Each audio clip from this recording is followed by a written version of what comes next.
Assalomu alaykum barchaga. Hozir bir og'aynimiz bilan gaplashib qoldik.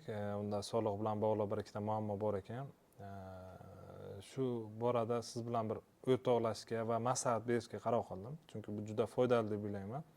Muammo nimada? Muammo o'rtog'im Xitoydan uskuna olib kirgan, ishlab chiqarishni yo'lga qo'ygan, hokimiyat tomonidan o'sha erkin iqtisodiy zonadan yer olgan, hokim qarori bilan u yerda qurilish qilgan, zdaniya ko'targan va faoliyatini boshlagan. Ammo soliq monitoring o'tkazgan, aradan 3-4 yildan keyin monitoring o'tkazgan va ijara shartnomasi bo'lmaganligi uchun o'sha qurilish yakunlanib vot qilinmaganligi uchun sana ijara shartnomang yo'q, qilgan mahsuloting ham saniki emas degan ma'noda mahsuloting yo'q deb NDS va jarima qo'llagan. Ya'ni 5,5 milliardlik taxminiy uskunani yo'q deb hisoblayapti va NDS hisoblayapti 650 million, 660 million atrofida.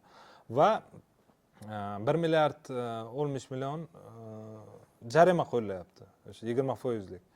Xo'sh, sud, birinchi sud, ikkinchi sud, o'sha apellyatsiya, kassatsiyada bu muammolar yana ko'rilgan, ammo isbotlab berib bo'lmagan. Hozir Oliy sudga yozgan og'aynim.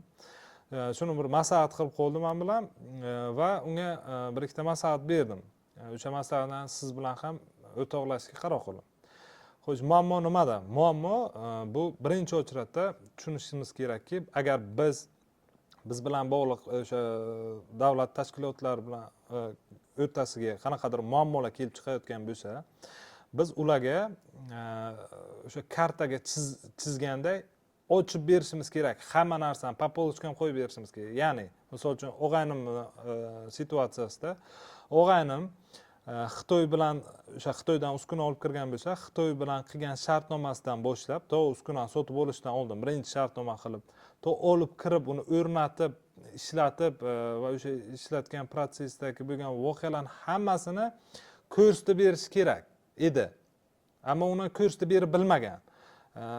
Bunda nima uchun ko'rsatib bermagan degan savol tug'ilsa, bizda odatda nima deydi, yuridik savodxonlik kam bo'lganligi uchun menda juda ko'p bunaqa muammolar bo'lgan.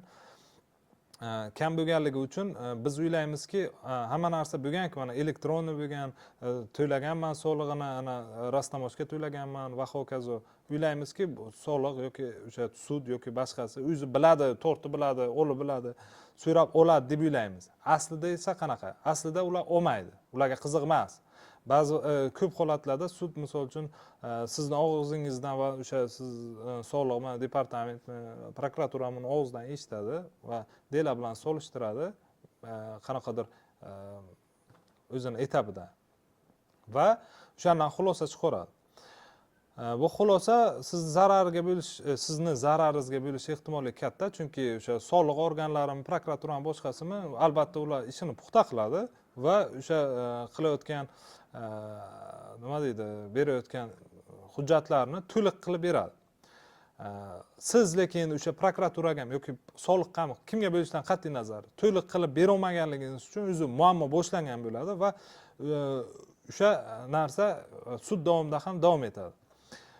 Buni yechimi nimada? Buni yechimi birinchi o'chratda siz shu protsessni to'liq yoritib berishingiz kerak. O'sha oynaday qilib ko'rsatib berishingiz kerak. Ya'ni boshidan, ana misol uchun o'g'aynimni случаysida o'sha vaziyatda aytsak, u Xitoy bilan qilgan shartnomasidan boshlab undan keyin pul ko'chirganligi va o'sha GTT deydi, o'sha mahsulotni yuborganligi va uni tamojda kelib tushganligi, skladda to'lagan solig'i, keyin o'sha tamojda rastamoshga qilganligi, NDS to'laganligi, mahsulotni olib kirganligi, olib ketirganligi va o'rnatganligi, keyin o'sha joyini erkin iqtisodiy zonadan hokim qaror bilan olgan, tenderda qatnashib, o'sha olgan joyini qurilishini boshlagan paytda APZ qilgan, o'sha qurilishga ruxsat olgan, qurilishni boshlagan va o'sha hujjatlarning hammasini etap birin-ketin ko'rsatib berish kerak. U yerda qancha monitoringlar bo'lgan, bank monitoring qilgan,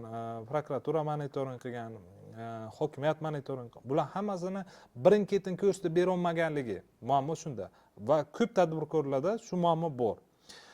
Shu uchun siz biz tadbirkorlik qilmoqchimiz, birinchi o'rinda bilishimiz kerakki, bizga faqat o'zimiz do'st. Pul bizaniki. Bizdan boshqa hech kim achimaydi. Bu achchiq haqiqat. Boshdan o'tganligi uchun men siz bilan o'rtoqlashyapman.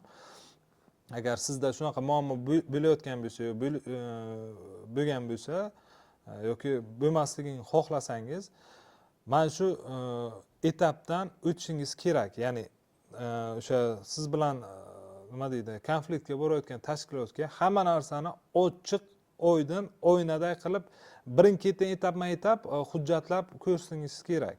Agar sizda hujjatlar bo'lmasa yoki hali endi boshlayotgan bo'lsangiz, bu narsani yaxshi tushunib oling. Har bir qilayotgan ishingizni hujjatlashtiring. Arxivga tikib qo'ying. Sizdan hech nima ketmaydi. 5 minut, 10 minut, 1 soat vaqt ketadi. Lekin kelajakda 1 milliard yoki bo'lmasam keling 2 milliard, 10 milliard, 100 million, 10 million, 5 million qancha bo'lsa ham siz daromad o'sha qilgan daromadingiz, oilangizni, ro'zg'oringizni rizqi qirqilmaydi. Oddiygina o'sha nima deydi, vaqtni tejab, boshqa qilib, erinchoqlik bilan qilmagan ishingiz uchun shu narsa bo'ladi. Lekin agar o'sha vaqtni erinmasangiz, qizg'onmasangiz, shu ishlarni qilib qo'ysangiz, ertaga muammo bo'lmaydi. Shu uchun shu og'aynimga ham shu maslahatni berdim. Unda hujjatlar bor ekan. Menimcha endi o'sha Oliy sudda yutib chiqsa kerak, endi so'rab qolamiz. Lekin agar sizda shunaqa muammo bo'layotgan bo'lsa yoki bo'lish mumkin bo'lsa, maslahatim shu narsalarga juda qattiq e'tibor bering. Chunki sizdan boshqa korxonangizga hech kim qayg'urmaydi. Tadbirkorligingizga, pulingizga faqat siz, advokatingiz ham, buxgalteringiz ham nimasi yo'q ularni. Nima deydi, ichi achinmaydi. O'zingiz pulingiz, o'zingiz ishingiz, siz achinasiz. Bizda 50 dan ortiq ishchi ishlagan yurist, advokat, balo, batar ishchilar boshdan o'tgan bu narsalar.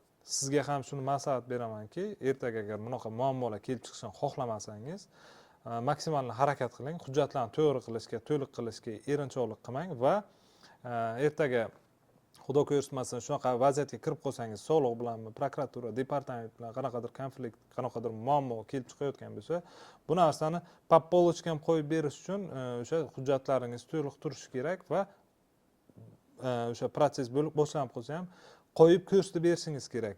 Boshidan to oxirigacha. Shunda umid qilamizki, sizda muammo bo'lmaydi. Barchaga rahmat.